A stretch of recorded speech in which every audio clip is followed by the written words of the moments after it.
सो है गाइस, स्वागत है आपका इस प्यारे से प्लेटफॉर्म एसएस एफर्ट में। आई होप आप लोग अच्छे होंगे और अपनी पढ़ाई भी बहुत ही अच्छे से कर रहे होंगे। तो लास्ट लेक्चर में हम लोगों ने कंडीशनल स्टेटमेंट के बारे में बात की थी और वहाँ पे हमने इसका थ्योरी कॉन्सेप्ट भी समझा और फिर उसके बाद में हमने कोडिंग भी करके विद एग्जांपल यहाँ पे क्वेश्चन भी प्रॉब्लम में सॉल्व की। जो हमारा आज का लेक्चर होने वाला है, इस पे हम फंक्शन के बारे में बात करने वाले हैं। इसमें सबसे पहले फंक्शन का कॉन्सेप्ट समझेंगे, क्यों फंक्शन का यूज आया, मतलब क्या इसकी नीड पड़ी जो फंक्शन को लाया गया। फिर इसके बाद हम इसका कोडिंग पार्ट कंप्लीट करेंगे, जितने भी इसके एग्जाम्पल हैं सारा हम कोड करके देखने वाले हैं। तो यहाँ पे सबसे पहले फंक्शन की अगर बात करें कि फंक्शन रियल में है क्या, तो आप लोग पहले से ही फंक्शन यूज करते आ रहे हैं। जैसे कि आप पैरेंथेसिस ब्रैकेट यूज कर रहे हैं और उससे पहले कुछ ना कुछ कीवर्ड लगा रहता है। तो जितने जो भी कीवर्ड आपने यूज किया होगा उसके आगे ये पैरेंथेसिस ब्रैकेट लगा है, तो इसका मतलब वो क्या है, प्री डिफाइंड कुछ ना कुछ फंक्शन है। और हमारे प्री डिफाइंड फंक्शन भी होते हैं और यूजर डिफाइंड फंक्शन भी होते हैं। तो यहाँ पे एक एक करके सारे चीज समझने वाले हैं। तो फंक्शन का रियल में यूज क्या है, ये फंक्शन आया क्यों, उससे पहले समझ लेते हैं। तो आप लोग को अगर मैं कोई कोड देता हूँ बार बार प्रिंट करने के लिए, जैसे कि कोई नाम दे दिया प्रिंट करने के लिए, हम यहाँ पे लूप की बात नहीं कर रहे हैं, अगर कोई नाम दे रहे हैं प्रिंट करने के लिए, फिर मैं चाहता हूँ कि उस कोड को दोबारा यूज करना है, तो उसे दोबारा यूज करने के लिए फिर से हम दोबारा उसे प्रिंट करना पड़ता है। फिर मैं बोल रहा हूँ नहीं, तो एक बार और यूज करना है उसे, फिर से मैं दोबारा उसे प्रिंट करना पड़ता है। इस चीज से बचने के लिए हमारे पास फंक्शन आ जाता है, हमें उसे बार बार प्रिंट नहीं करना पड़ेगा, डायरेक्ट हम उसे कॉल कर देंगे एक बार में ही, एक बार कोड लिख के, तो सारी चीजें उसमें वर्क करने लग जाएंगी। कैसे? जैसे आपको मैंने इको करने के लिए यहाँ पे कुछ दे दिया, इको करो, और यहाँ पे एक्स वाई जेड कोई भी आपने इको कर दिया, मतलब प्रिंट कर दिया। इसके बाद फिर से कुछ इको हुआ और यहाँ पे मैंने मान लो नेक्स्ट लाइन के लिए बी आर टैग लगा दिया और फिर से मैंने कर दिया कुछ और इको करो, इको मतलब प्रिंट ABC। अब यहाँ पे कुछ स्टेटमेंट लिखने के बाद मैंने बोला फिर से वाला कोड अगेन लिखो, तो आपने फिर क्या करेंगे, फिर से यही कोड फिर से आप लिखेंगे, इको XYZ, और फिर हमने क्या किया, इको, और यहाँ पे BR टैग लगा, फिर इको, और यहाँ पे ABC। अब मुझे मान लो बीच में इसमें कुछ चेंजेस भी करने हैं, मुझे यहाँ पे प्रिंट नहीं कराना, XYZ प्रिंट नहीं कराना, ऊपर भी मुझे ABC ही प्रिंट कराना है। अब मुझे ABC ही प्रिंट कराना और मैं बोल रहा हूँ कि सब में यही काम करना है, तो आपको फिर से यहाँ पे चेंज करना पड़ेगा, फिर इस कोड में आके फिर से वही चेंज करना पड़ेगा। फिर आपने तीसरी बार भी कहीं पे फिर से कोड इसकी जरूरत पड़ी, फिर भी आपने यही कोड लिखा है, तो वहाँ पे भी जाके चेंज करना पड़ेगा और बार बार वही कोड लिखना पड़ेगा अगर लिखने के लिए बात करें तो इन सारी चीज़ों से बचने के लिए हमारे पास फंक्शन आ जाते हैं। एक बार हम फंक्शन क्रिएट कर लेते हैं, उसके अंदर हम ये सारा कोड लिख देते हैं, फिर बाद में जिस नाम से फंक्शन आपने क्रिएट किया है उसी नाम से दोबारा कॉल कर देंगे, तो जितनी बार भी हम यूज करना चाहते हैं उस चीज को उतनी बार प्रिंट करा सकते हैं, और एक ही जगह हम चेंज करेंगे और बाकी जगह भी चेंज हो जाएगा, जैसे कि हमारा वेरिएबल पे होता था। इसलिए वेरिएबल भी हमारा क्रिएट किया जाता था, ठीक है ना। तो ये सारी चीजें फंक्शन के केस में होती हैं। तो फंक्शन का रियल में मतलब समझ में आ गया। तो सबसे पहले इसमें फंक्शन के अंदर होता क्या रियल में, कि इस पूरे चीज को फंक्शन के अंदर रख देते हैं। फंक्शन के अंदर मतलब इसका कुछ सिंटैक्स है फंक्शन क्रिएट करने का। तो यहाँ पे सिंटैक्स की अगर बात करें, सबसे पहले फंक्शन लिखा जाता है FUNCTION, फंक्शन हो गया। अब यहाँ पे इसके बाद फंक्शन का नाम, फंक्शन नेम। अभी फंक्शन नेम है, मैंने आपको बताया कि जो भी कीवर्ड यूज किया जाता था उसके आगे पैरेंथेसिस ब्रैकेट लगाया जाता था। तो सेम ऐसे ही फंक्शन नेम के आगे भी पैरेंथेसिस ब्रैकेट लगता है, इसके बाद एक कर्ली ब्रैकेट लगता है, स्टार्ट होता है, और लास्ट में कर्ली ब्रैकेट क्लोज होता है, ठीक है। अब जो यहाँ पे कोड मैंने बार बार लिखा था, इस पूरे कोड को उठा के इसके अंदर रख देना है, जो भी कोड आप यूज करना चाहेंगे। तो मैं अभी इस केस में देख रहा हूँ, तो इस वाले कोड को पूरा यहाँ पे रखने वाला हूँ। तो यहाँ पे सबसे पहले हम कर देंगे इको, और यहाँ पे हमने क्या कराया था, XYZ, फिर हमने इको कराया BR को, ब्रेक टैग को नेक्स्ट लाइन के लिए, और फिर हमने इको करा दिया ABC, ठीक है। तो ये पूरा कोड अब किसके अंदर आ गया, एक फंक्शन के अंदर आ गया। अब हमें इस चीज को पूरे को प्रिंट कराना है, तो ये जब तक प्रिंट नहीं होगा जब तक हम इसे कॉल नहीं करेंगे। मतलब कॉल करने का तरीका क्या मतलब है, ये जो फंक्शन का नाम है इतना, इसी नाम से हमें फंक्शन को कॉल करना होता है, कहाँ, कर्ली ब्रैकेट के बाहर। तो यहाँ पे जो फंक्शन का नाम क्या है, अभी फंक्शन नेम ही है, तो फंक्शन नेम ही हम कर देते हैं फंक्शन नेम, और यहाँ पैरेंथेसिस ब्रैकेट लगा और सेमीकोलन लगा देंगे। और जब तक आप इसे नहीं लिखेंगे तब तक ये बार प्रिंट नहीं होगा, कॉल नहीं होगा। समझ पा रहे हैं ना? तो ये कुछ इस तरह से फंक्शन क्रिएट किया जाता है। मतलब कि अब यहाँ पे मान लो हम कोई चेंजेस भी करना चाहते हैं और जितनी बार हमें प्रिंट कराना है इस पूरे चीज़ को जितनी बार प्रिंट कराना चाहते हैं उतनी बार हमें कॉल कर देनी है। यहाँ पे एक बार ये कॉल हो गया, दूसरी बार फिर से इसी नाम से कॉल कर देंगे, तीसरी बार इस तरह से जितनी बार हम प्रिंट कराना चाहते हैं तो बार-बार उसे कॉल कर लेंगे। अभी तक यहाँ पे क्या होता था, बार-बार हमें ये पूरा कोड लिखना पड़ता था। तो इस चीज़ से बचने के लिए हमारे पास आ जाते हैं फंक्शन, और फंक्शन का कॉन्सेप्ट आ जाता है। किस तरह से फंक्शन क्रिएट किया जाता है, इसका सिंटैक्स है, और इसके फंक्शन के अंदर हम कोड रख देते हैं। अब एक जो आपका पूरा प्रोग्राम फाइल बनती है, उसमें एक नहीं मल्टीपल फंक्शन क्रिएट किए जा सकते हैं, और अपना हर एक फंक्शन का अपना एक अलग-अलग नाम होगा। समझ पा रहे हैं ना? और उन्हें आप कितनी बार भी कॉल कर सकते हैं। अब यहाँ पे हम चेंज भी करेंगे, XYZ की जगह हम ABC भी करना चाहेंगे, तो सिंपली यहीं पे जाके चेंज कर देंगे ABC एक ही बार पे, और फिर जितनी बार भी कॉल करेंगे उतनी बार वही चेंज हो जाएगा, है ना? तो यहाँ पे देखिए फंक्शन का कॉन्सेप्ट कितना सही है, तो इसलिए हम फंक्शन यहाँ पे पढ़ते हैं। तो आई होप ये पूरा कॉन्सेप्ट आपको समझ में आया होगा कि फंक्शन का यूज़ क्या है रियल में। अब धीरे से हम आगे बढ़ते हैं किसमें कि PDF नोट्स के फॉर्म में समझते हैं। ये देखिए, यहाँ पे फंक्शन है और यहाँ पे सबसे पहले इको कराया गया, फिर इको br टैग है, फिर यहाँ पे ग्रेड जो भी यहाँ पे प्रिंट कराया गया, और फिर से हमें कुछ स्टेटमेंट प्रोग्राम लिखने के बाद फिर से इसकी नीड पड़ी, तो फिर से वही चीज़ प्रिंट कराना पड़ा, वही चीज़ लिखा है, और फिर कुछ स्टेटमेंट लिखने के बाद फिर से हमें प्रोग्राम इस कोड की नीड पड़ी, तो फिर से हमें वही लिखना पड़ा। तो इस चीज़ से बचने के लिए हमारे पास आ जाता है फंक्शन, हमें बार-बार कोड न लिखना पड़े, मतलब हम एक ही कोड को रीयूज कर सकें। समझ पा रहे हैं ना? तो रीयूज करने का मतलब क्या है, एक बार कोड लिख लो और उसे बार-बार यूज में लेते रहो। तो हम ये सारा काम फंक्शन की हेल्प से ही कर सकते हैं। तो हमारे PHP के अंदर ही फंक्शन का कॉन्सेप्ट भी आ जाता है। अब यहाँ पे इसमें कैसे कन्वर्ट करते हैं, ये देखिए। एक यहाँ पे फंक्शन का नाम क्रिएट किया गया ABC नाम का, इसे बोलते थे फंक्शन नेम।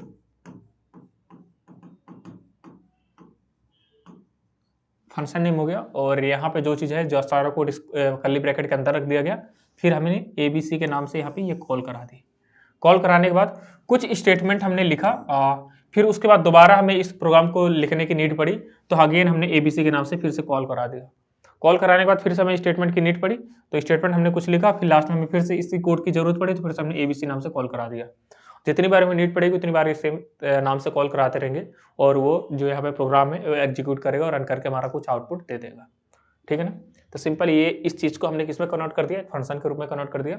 अब इसे फंक्शन लिखने का हमारे पास जो मैंने सिंटैक्स बताया, वो यहाँ पे नोट्स में फंक्शन लिखने का कुछ तरीका है कि फंक्शन सबसे पहले फंक्शन लिखेंगे, फिर फंक्शन का नाम होगा, इसे बोलते हैं सिंटैक्स, फिर यहाँ पे curly bracket start and close. तो ये फंक्शन का क्या है, सिंटैक्स है। अब इससे पूरा प्रोग्राम की बात करें, पूरा प्रोग्राम कैसे होता है, तो यहाँ पे जहाँ पे फंक्शन लिखा जाता है जिस बॉडी के अंदर, उसे बोलते हैं फंक्शन डेफिनेशन। क्या बोलते हैं, फंक्शन डेफिनेशन। और जिससे कॉल किया जाता है उसे बोलते हैं फंक्शन कॉलिंग। क्या बोलते हैं, फंक्शन कॉलिंग। तो दो तरह से ये है, इन्हें आप देख सकते हैं कि ऊपर वाले पार्ट को हम क्या बोलते हैं, फंक्शन डेफिनेशन, और जो कॉल किया जाता है जिसकी हेल्प से उसे बोलते हैं फंक्शन कॉलिंग। अब नेक्स्ट यहाँ पे प्रोग्राम देख लेते हैं। अच्छा, इसे हटाते हैं। ठीक है, अब इतना तो हो गया हमारा फंक्शन के बारे में, इतना हमें पता चल गया किसे फंक्शन डेफिनेशन बोलते हैं, किसे फंक्शन कॉलिंग बोलते हैं। तो सिंपल एक फंक्शन हमने यहाँ पे बना के क्रिएट कर लिया, किस तरह से कुछ फंक्शन क्रिएट किया जाता है। अब यहाँ पे जो पैरेंथेसिस ब्रैकेट है, यहाँ से हम वैल्यू भी पास करा सकते हैं, मतलब जो दो नंबरों का सम अभी तक हम कर रहे थे और सिर्फ वेरिएबल बना के हम कर रहे थे, उसमें फंक्शन का कोई यूज नहीं कर रहे थे। हम ये दो नंबरों का सम है या फिर और भी अदर कैलकुलेशंस हैं, उसे हम फंक्शन की हेल्प से ही कर सकते हैं। ये कैसे कर सकते हैं, जो यहाँ पे पैरेंथेसिस ब्रैकेट लगा है, यहाँ पे हमें कुछ ना कुछ वैल्यू देनी होती है। अब यहाँ पे कुछ वैल्यू देंगे और यहाँ पे जहाँ से कॉल करते हैं, यहाँ पे मतलब एक तरह से यहाँ पे पैरामीटर यहाँ पे पास कराएंगे, और यहाँ पे क्या है, आर्गुमेंट, मतलब यहाँ पे कुछ वेरिएबल क्रिएट करेंगे और यहाँ से वैल्यू भेजेंगे जहाँ से कॉल करते हैं। तो इसे बोलते हैं पैरामीटराइज फंक्शन। क्या बोलते हैं, पैरामीटराइज फंक्शन। कैसे होते हैं, यहाँ पे इसका सिंटैक्स समझते हैं। ये देखिए, तो अभी हमने इस चीज को इसमें कन्वर्ट करके देखा था, अब इस वाले फंक्शन को हम पैरामीटराइज में कन्वर्ट करके देखेंगे। अब यहाँ पे कॉन्सेप्ट समझ रहे हैं, तो देखो पैरामीटराइज फंक्शन। अब मैंने आपको दो नंबर दिया, ए और बी की वैल्यू, देखो ए की वैल्यू ये है और बी की वैल्यू ये है। अब मैं इसे कर रहा हूँ, दो नंबरों को सम करके दिखाओ, तो आपने सिंपल सा सम कर दिया। कुछ स्टेटमेंट लिखने के बाद फिर से मुझे दो नंबरों को सम करना हुआ, लेकिन इस बार वैल्यू चेंज हो गई। क्या हो गई, इस बार वैल्यू चेंज हो गई, और फिर भी मैं कह रहा हूँ कि यहाँ पे सम करके दिखाओ। तो उस कंडीशन में फिर से हमें पूरा कोड लिखना पड़ेगा और फिर से वेरिएबल बनाना पड़ा और उनके दोनों की वैल्यू चेंज करनी पड़ी। फिर से हमने क्या किया, इसे प्रिंट करके दिखाया। कुछ स्टेटमेंट लिखने के बाद, ये देखिए, कुछ स्टेटमेंट लिखने के बाद फिर से मुझे सम का 2 नंबरों की सम कराने की नीड पड़ी, लेकिन फिर भाई इस बार फिर से वैल्यू चेंज हो गई। वैल्यू चेंज हो गई तो ए की वैल्यू 25 हो गई और बी की वैल्यू 55 हो गई और फिर हमने प्रिंट कराया। तो कुछ ऐसा कॉन्सेप्ट क्यों ना आ जाए हमारे पास कि हमें बार-बार इस पूरे कोड को ना लिखना पड़े, सिर्फ हम ए और बी की वैल्यू ही चेंज करते हैं, उतने से ही हमारा काम हो जाए। तो इस चीज़ को हमारे पास समझने के लिए, सॉल्व करने के लिए हमारे पास आ जाता है पैरामीटराइज़ फंक्शन। वहाँ सिंपली हम क्या करते हैं, फंक्शन बनाया और फंक्शन का नाम यहाँ पे रखा, जैसे फंक्शन और फंक्शन का नाम यहाँ पे सम हो गया और यहाँ पे वेरिएबल हमने क्रिएट कर दिया $a और $b। तो यहाँ पे वेरिएबल क्रिएट हो गया और फिर हमने यहाँ पे इको कर दिया, इस कर्ली ब्रैकेट के अंदर a प्लस b को सम करा दिया और कर्ली ब्रैकेट यहाँ पे क्लोज। और फिर जैसे हमने इसे कॉल कराया सम नाम को और यहाँ से इसकी वैल्यू ऊपर पास करा दी, तो ये a की वैल्यू कितनी हो गई 10 और b की वैल्यू कितनी हो गई 20। तो 10 कहाँ पे पहुंच जाएगा a पे और 20 कहाँ पे पहुंच जाएगा b पे और दोनों का सम हो जाएगा और प्रिंट हो जाएगा। सिंपल। तो इस चीज़ को सॉल्व करने के लिए, इस पूरे चीज़ को सॉल्व करने के लिए हमारे पास कॉन्सेप्ट आ जाता है पैरामीटराइज फंक्शन का। हम इसे एक एक करके सब कुछ कोड करके भी समझने वाले हैं, लेकिन जब हम कोड करेंगे अपने नेक्स्ट क्लास में करेंगे। जैसे कि हमने कंडीशनल स्टेटमेंट में पहले कॉन्सेप्ट समझा था, फिर बाद में हमने कोड करके देखा था। सेम एज इट इज यहाँ पे पहले पूरा कॉन्सेप्ट समझ रहे हैं। पहले हमने फंक्शन समझा, फिर बाद में हमने पैरामीटराइज फंक्शन समझा। इसके आगे भी हम बहुत सारी चीज़ समझने वाले हैं, तो पहले हम कॉन्सेप्ट समझेंगे, जिससे आपका कॉन्सेप्ट एकदम क्लियर हो जाए और फिर हम कोड करेंगे तो आपको समझने में बहुत ज़्यादा हेल्प मिलेगी और समझ भी अच्छे से पाएंगे और आपके कॉन्सेप्ट भी अच्छे से क्लियर हो पाएंगे। तो ये पैरामीटराइज कुछ इस तरह से पैरामीटराइज फंक्शन का यूज किया जाता है। सिंपल है ना।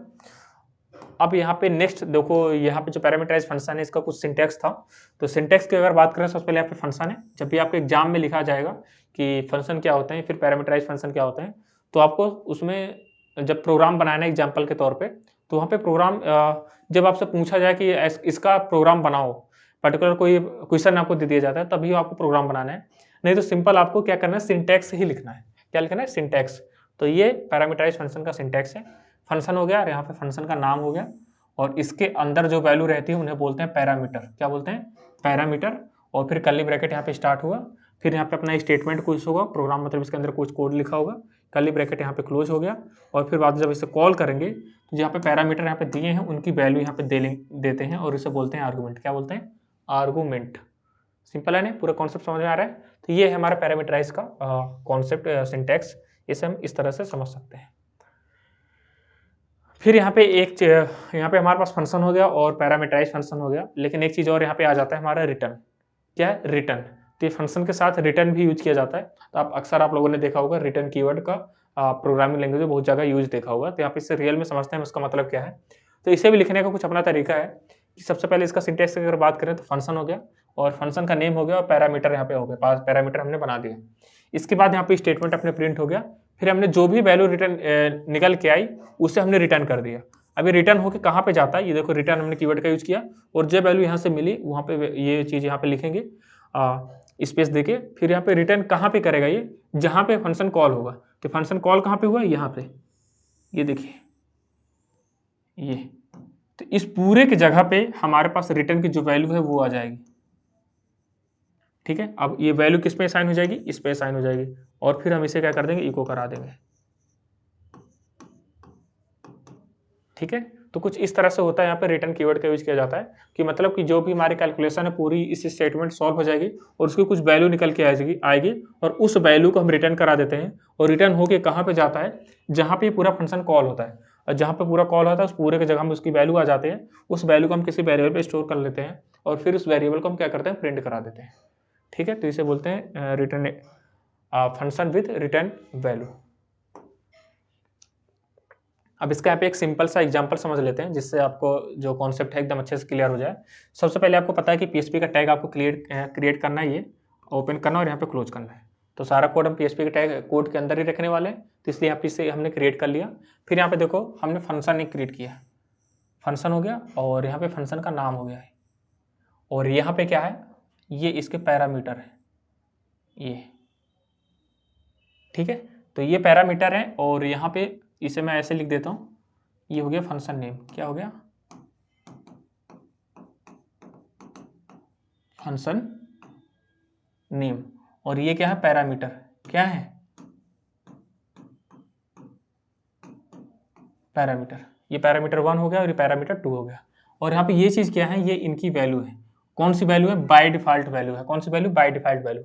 अब मान लो कभी भी हम कोई कोड लिखते हैं यहाँ पे और हमने यहाँ पे कोई वैल्यू नहीं दी, यहाँ पे सिर्फ हमने फर्स्ट नेम और यहाँ पे एल नेम का मतलब लास्ट नेम हो गया, तो यहाँ पे first name comma last name ही रख दिया, और यहाँ पे जहाँ से फंक्शन हमने कॉल किया है तो यहाँ पे भी हमने कोई वैल्यू नहीं दी, तो यहाँ पे भी कोई वैल्यू नहीं दी, तो जो इसका जो आउटपुट आएगा वो अनडिफाइंड आएगा, मतलब हमने कोई वैल्यू नहीं दी तो कुछ प्रिंट ही नहीं होगा, अनडिफाइंड होगा क्योंकि हमने कुछ डिफाइन ही नहीं किया। तो इस केस में अगर हम यहाँ पे कोई वैल्यू ना दें और यहाँ पे बाय डिफॉल्ट कोई वैल्यू दे देते हैं तो उस केस में यही चीज प्रिंट हो जाएगा, फर्स्ट और लास्ट। अगर यहाँ पे हम कोई वैल्यू ना दें और यहाँ पे भी यहाँ पे वैल्यू देते हैं तो पहला जो हमारा फर्स्ट प्रायोरिटी किससे मिलती है, इसे मिलेगी, और यहाँ पे भी हमने दोनों की वैल्यू दी हुई है फर्स्ट और लास्ट, तो मतलब बाय डिफॉल्ट अगर हम यहाँ से वैल्यू नहीं देते हैं तो ये वर्क करेगा, फर्स्ट और लास्ट यहाँ पे प्रिंट होगा। अगर यहाँ से हम कोई वैल्यू पास करा देते हैं तो कोई बात ही नहीं, सबसे पहले यही प्रिंट होगा। सिंपल सा मतलब ये है, तो इसलिए हमने यहाँ पे एफ नेम की पहली वैल्यू दे दी और एल नेम की बाय डिफॉल्ट कुछ ने वैल्यू हमने रख दी है।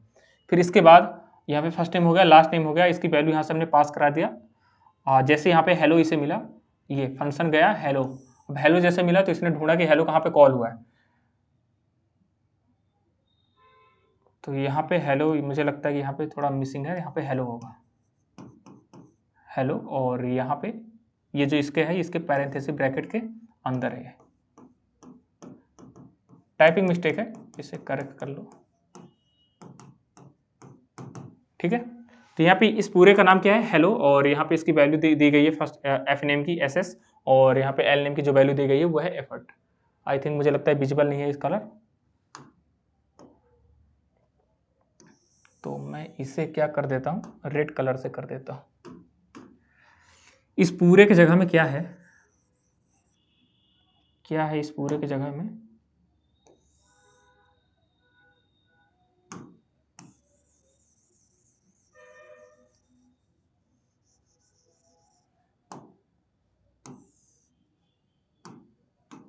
इस पूरे की जगह में है हेलो, और यहाँ पे एस एस कॉमा एफर्ट। अब ठीक है, आई थिंक अब ठीक है, ठीक है। तो यहाँ पे हेलो, अब यहाँ पे जैसे ही हेलो यहाँ पे मिला इस फंक्शन को, इसने ढूंढना स्टार्ट किया कहाँ से कॉल हुआ है, देखा तो यहाँ पे कॉल हुआ है, कॉल के अंदर यहाँ पे देखेंगे जो आर्गुमेंट पास कराया गया यहाँ पे वो पहले का वैल्यू क्या है, S S F N M की वैल्यू, और दूसरे की वैल्यू क्या है, इस पहले की वैल्यू क्या है एस एस, और दूसरी जो एल नेम की वैल्यू क्या है एफर्ट। तो ये वैल्यू एस एस यहाँ पे चली गई, और जो एफर्ट है वो कहाँ पे चले गया, यहाँ पे चला गया, यहाँ पे आया, और दोनों के यहाँ पे स्ट्रिंग के तौर पे यहाँ पे प्रिंट कराया गया एफ नेम को और एल नेम को। तो पहले एस एस प्रिंट हो जाएगा, प्रिंट का मतलब अभी एस एस एफ नेम पे पहुँच गया एस एस, और यहाँ पे एल नेम पे क्या पहुँच गया एफर्ट, ठीक है। यहाँ से होने के बाद ये चीज़ कहाँ पे पहुँच गया, ये यहाँ पे पहुँच गया और ये यहाँ पे पहुँच गया। अब दोनों किस में साइन हो गए, वी पे साइन हो गया, और वी को हमने क्या कर दिया, रिटर्न कर दिया। अब रिटर्न जो हुआ है वो कहाँ पे पहुँच गया, रिटर्न होने के बाद जहाँ पे पूरा कॉल हुआ है इस पूरे की वैल्यू क्या हो गई, डॉलर वी। अब डॉलर वी हो गई, वी किस पे साइन हो जाएगा, नेम पे, और नेम को हमने क्या करा दिया, प्रिंट करा दिया, ठीक है। तो ये पूरा इसका कॉन्सेप्ट है। तो पहले फर्स्ट नंबर पे क्या हुआ, फर्स्ट नंबर पे यहाँ पे क्या हुआ, सबसे पहले ये चला, उसके बाद यहाँ पे देखा, इसने चेक किया कि हमारा वो कहाँ है, कॉल कहाँ पे हुआ है, तो कॉल कहाँ पे हुआ था, यहाँ पे, दूसरा इधर आया है, फर्स्ट के बाद इधर आया, फिर यहाँ पे देखो वैल्यू सेंड हुई, तो फिर यहाँ पे वैल्यू पहुंची तीसरे नंबर पे। अब वैल्यू यहाँ पे तीसरे नंबर पे दोनों पे पहुंच गई, उसके बाद कहाँ पे आया, इन दोनों का यहाँ पे मर्ज हुआ और जाके किस में वैल्यू साइन हो गई, इसमें। तो यहाँ पे चौथे नंबर पे जो काम हुआ ये हुआ, और किस पे साइन हो गया, इस पे साइन हो गया, और ये रिटर्न हुआ, ये पाँचवें नंबर पे कहाँ पे जाके रिटर्न हुआ, इस वाले नंबर पे, छठवें पे जाकर डायरेक्ट इसमें हो गया, और फिर बाद में छठा इसमें कहाँ गया, नेम पे, और नेम को हमने प्रिंट करा दिया। सिंपल इस तरह से कुछ कैलकुलेशन निकल के आपके सामने आती है। जब भी पूरा प्रोग्राम का एक आउटपुट आता है तो उसकी जो कैलकुलेशन होती है कुछ इस वे में होती है। यहाँ पे थोड़ा सा ज़्यादा खिचड़ी सा पक गया, लेकिन एक ऑर्डर में जैसे जैसे मैंने बताया है वैसे अगर आप पेन चलाते रहेंगे तो फिर आपको समझ में आ जाएगा, नहीं तो दोबारा वीडियो को बैक करना और फिर से दोबारा इसे देखना है ना। तो ये पूरा कॉन्सेप्ट था किसका, रिटर्न वैल्यू का। यहाँ पे रिटर्न का कॉन्सेप्ट जो आया, तो अभी तक हमने देख लिया कौन कौन सा फंक्शन क्या होते हैं, फंक्शन का सिंटेक्स क्या होता है वो हमने समझ लिया। फिर यहाँ पे पैरामीटराइज फंक्शन क्या होता है उसका सिंटेक्स भी हम लोगों ने समझा, किस तरह से फिर वैल्यू पास होती है वो भी हम लोगों ने समझ लिया। फिर यहाँ पे रिटर्न कीवर्ड का किस तरह से यूज किया जाता है, रिटर्न की वैल्यू किस तरह से रिटर्न होती है, ये अक्सर ये कॉन्सेप्ट समझ में नहीं आता, तो यहाँ पे मैंने पहले इसको कॉन्सेप्ट बेस में आपको थ्योरी बेस में समझाने की पूरी कोशिश की है। फिर जब इसका हम पूरा कोड करेंगे तो फिर बहुत अच्छे से और भी क्लियर हो जाएगा, जब वहाँ पे वैल्यू या आउटपुट निकल के आएगा। अब यहाँ पे किस तरह से आउटपुट निकल के आएगा वो मैंने यहाँ पे कॉन्सेप्ट आप लोगों को समझा दिया है। ठीक है। अब यहाँ पे और भी बहुत सारे एग्जांपल्स हैं, उन्हें देखते हैं। सबसे पहले जैसे कि 3 सब्जेक्ट हैं आपके पास, मैथ हो गया, इंग्लिश हो गया और साइंस हो गया। मैथ, इंग्लिश और साइंस, मैथ, इंग्लिश और साइंस। किस नाम से फंक्शन बना हुआ है? सम नाम से। अब तीनों के जो मार्क्स आपके आए हैं उन्हें हमें सम कराना है। तो हमने क्या किया, ये सम है, इसने देखा कि कहाँ पे कॉल हुआ है। कॉल कहाँ पे हुआ है? यहाँ पे कॉल हुआ है। तो ये सबसे पहले यहाँ पे आया और वैल्यू यहाँ पे जो पास हुई थी 55 और 65 और 88, मतलब 55, 65 और 88। 55 कहाँ पे पहुँच गया मैथ की जगह में, 55 और 65 कहाँ पे आ गया? यहाँ पे, और 88 कहाँ पहुँच गया? यहाँ पे। अब तीनों पहुँच गए यहाँ पे। अब तीनों के इसके बाद जो कोई स्टेटमेंट है यहाँ पे क्या है? सम कराया गया। सम कराने के बाद यहाँ पे 55 आया और प्लस यहाँ पे क्या है? इंग्लिश में 65 और प्लस साइंस की जगह हम क्या है? 88। तीनों सम हुए। सम होने के बाद कहाँ पे स्टोर हो गए? एस पे। कहाँ पे? एस पे। और एस को हमने क्या कर दिया? रिटर्न करा दिया। तो रिटर्न होने के बाद कहाँ पे पहुँचेगा? ये डायरेक्ट इस पूरे की जगह में पहुँच गया। तो रिटर्न होने के बाद पूरी की वैल्यू यहाँ पे का, ये एस की वैल्यू यहाँ पे आ गई और वैल्यू जो कहाँ पे है वो पहुँच गई टोटल पे। जो यहाँ पे वैल्यू निकल के आई कहाँ पे पहुँच गई? टोटल पे। और टोटल को हमने प्रिंट करा दिया। सिंपल, कुछ इस तरह से प्रोग्राम सॉल्व होता है। सेम यहाँ पे अभी एक फंक्शन बना है, यहाँ पे 2 फंक्शन बने हुए हैं। इस दोनों फंक्शन, आप एक से अधिक फंक्शन भी क्रिएट कर सकते हैं। तो यहाँ पे दोनों फंक्शन का मतलब समझो।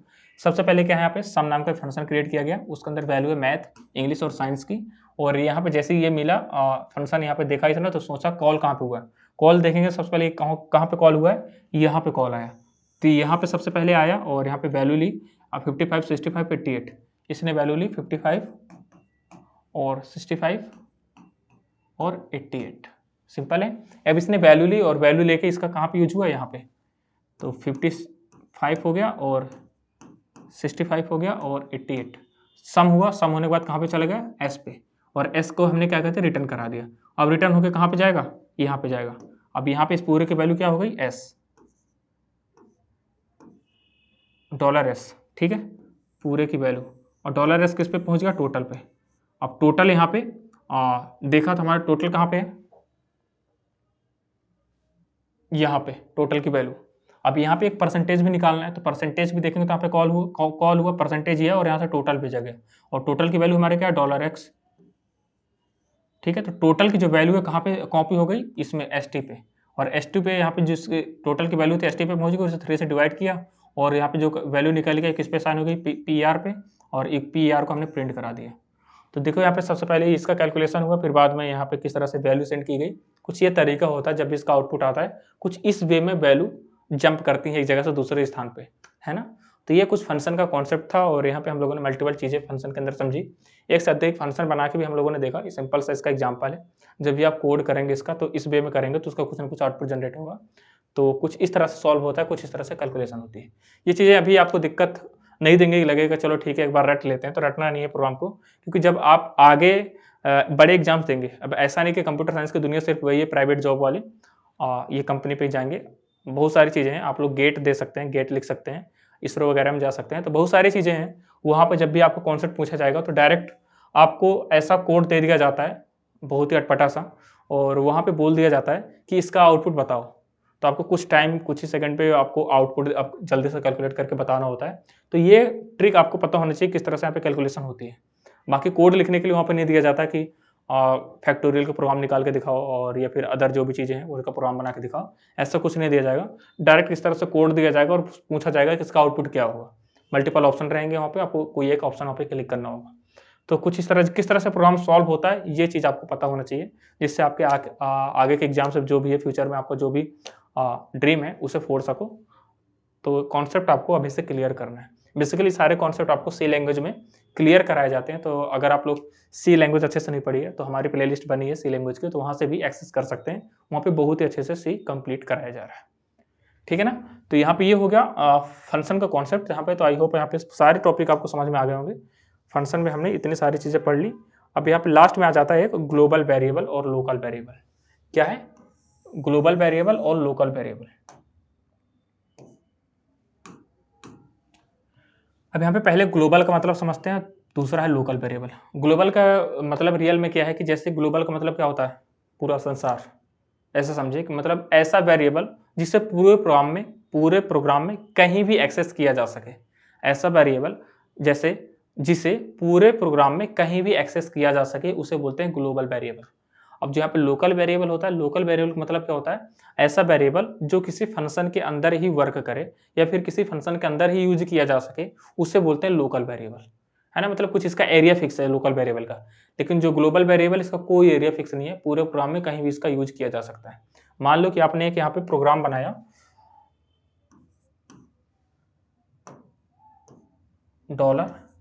$a बराबर यहाँ पे 4 वैल्यू आपने कर दी, और यहाँ पे एक फंक्शन भी बना हुआ है, और यहाँ पे आपने क्या कर दिया, सम नाम का एक फंक्शन बना लिया, और यहाँ पे एक वेरिएबल आपने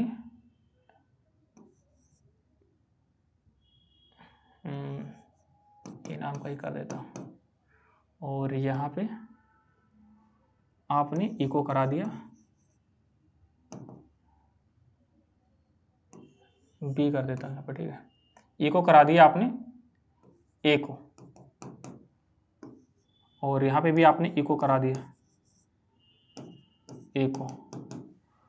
तो इस ए को आप यहाँ पे प्रिंट करा सकते हो, यहाँ पे प्रिंट करा सकते हो, मतलब ए की वैल्यू 2 बार यहाँ पे प्रिंट होके आ गई 4 और 4। जबकि आप चाहते हो कि इस वाले जो यहाँ पे फंक्शन के अंदर जो वेरिएबल बनाया गया बी नाम का, इसे आप यहाँ पे प्रिंट कराना चाहो इको, और यहाँ पे आपने $b को यहाँ पे प्रिंट करा दिया, तो यहाँ पे कर्ली ब्रैकेट नहीं होगा, वो इसको क्या बोलते हैं, इसे डबल कोट्स नहीं होगा यहाँ पे, एक बार पूरे हटा देता हूँ। ई को हमने क्या करा दिया ए को, और यहाँ पे हमने बी को प्रिंट कराया, अब सही है। तो एक बार हमने ए को यहाँ पे ए की वैल्यू हमारी क्या है 4, और यहाँ पे बी की वैल्यू हमने इस फंक्शन के अंदर रखा है, बी की वैल्यू क्या है, ये भी 4। तो ए की वैल्यू यहाँ पे अगर हम इसके अंदर ए को प्रिंट कराना चाहें तो यहाँ से एक्सेस इस वेरिएबल की वैल्यू को एक्सेस कर सकता है और नॉर्मल प्रिंट कर देगा। बाहर भी हमें पैरेंथेसिस ब्रैकेट के अंदर कर्ली ब्रैकेट के बाहर भी हमने प्रिंट कराया इको को, तब भी वहाँ पे प्रिंट हो गया। लेकिन हम चाहते हैं नहीं, बी की वैल्यू को हम बाहर यूज करना चाहें तो ये नहीं कर सकते, क्योंकि ये हमारा क्या है, लोकल वेरिएबल है। क्या है?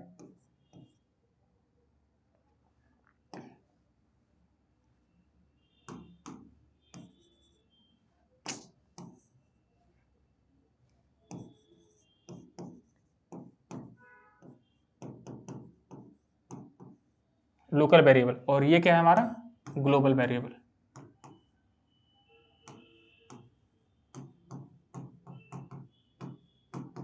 ठीक है, तो ये उसका कॉन्सेप्ट है, लोकल वेरिएबल और ग्लोबल वेरिएबल का क्या कॉन्सेप्ट है, किस तरह से समझे जाते हैं, कुछ इसका ये छोटा सा एग्जांपल यहाँ पे मैंने समझाया। तो आई होप आपको ये इसमें जितने भी कॉन्सेप्ट हैं फंक्शन के बारे में समझ में आए होंगे, आपको पूरा कॉन्सेप्ट क्लियर हो गया होगा।